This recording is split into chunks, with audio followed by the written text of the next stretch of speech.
अमरावती ग्रामीण जिल्ह्यातील स्थानिक गुन्हे शाखेने घरफोडी आणि लूटमारीचे 15 गुन्हे उघडकीस आणून 2 सराईत गुन्हेगारांना अटक केली आहे। या कारवाईत 10,15,000 रुपये किमतीचा मुद्देमाल जप्त करण्यात आला आहे। चरणसिंग गब्बूसिंग भादा वय 35 वर्ष आणि रवी उर्फ रणजित चव्हाण वय 23 वर्ष दोन्ही राहणार पांढुर्णा मध्य प्रदेश अशी अटक करण्यात आलेल्या आरोपींची नावे आहेत। त्यांच्याकडून 71 ग्रॅम सोने किंमत 9.40 लाख रुपये, 50,000 रुपये रोख आणि गुन्ह्यात वापरलेली मोटरसायकल जप्त केली आहे। यामध्ये मोर्शी 3, वरुड 2, बेनोडा 1, चांदूर बाजार 2, तिवसा 3 आणि कुर्हा 4 पोलीस स्टेशन अंतर्गत एकूण 15 गुन्हे उघड झाले आहेत। आरोपी चरणसिंग भादा हा सराईत गुन्हेगार असून त्याच्यावर महाराष्ट्र, मध्य प्रदेश आणि छत्तीसगड राज्यात 50 पेक्षा जास्त गुन्हे दाखल आहेत। स्थानिक गुन्हे शाखेच्या पथकाने सिंबोरा परिसरातून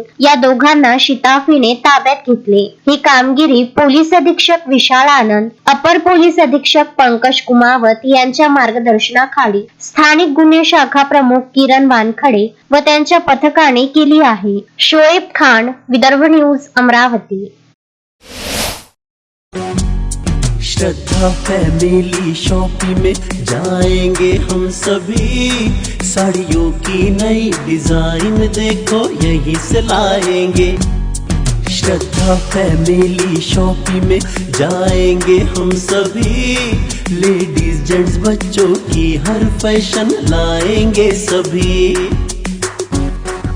फैशन के सफर में आप भी आगे ही आगे बढ़ते चलिए, क्योंकि विजिलैंड का सबसे बड़ा आलीशान भव्य showroom Shraddha family shopping and mall, विजिलैंड कॉम्प्लेक्स, नांदगांव पेठ, अमरावती।